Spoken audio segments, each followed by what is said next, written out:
School's back, time to get ready. And I gotta drop the boy off before I can get to school.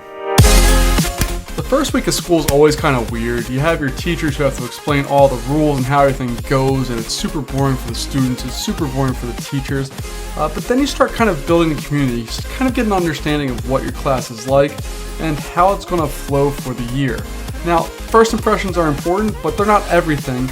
But the first week is a really good kind of gauge of where people are at, where your students need to be at, and all of that stuff. And it's a really good tool for students to see how their class is going to shape up, because that relationship is going to be built pretty quickly.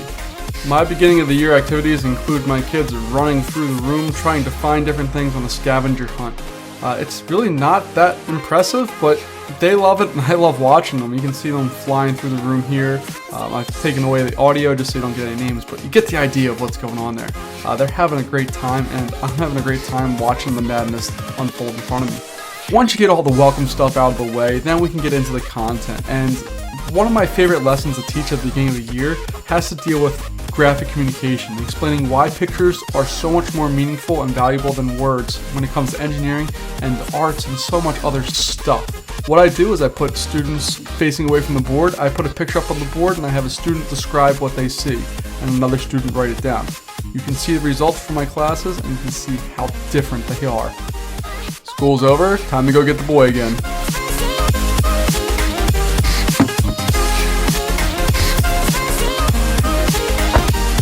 And then once we get home, the madness resumes again. I have to get the boy out of the car, I have to get all my school stuff back in the house. When I get in the house, I'm greeted by the dogs, I have to get them out. It's a whole rush of things that need to happen. But it's worth it, because I get to hang out with this little guy until he goes to bed, and I get to see his smiling face and to see him learn and do new things. And that's one of the most fascinating things for me this year, particularly being a new dad, well, having a 1-year-old, should I say. I get to see how something smaller, something that isn't a middle schooler, grows and develops. I love watching my middle schoolers grow and change and become better as the years go on.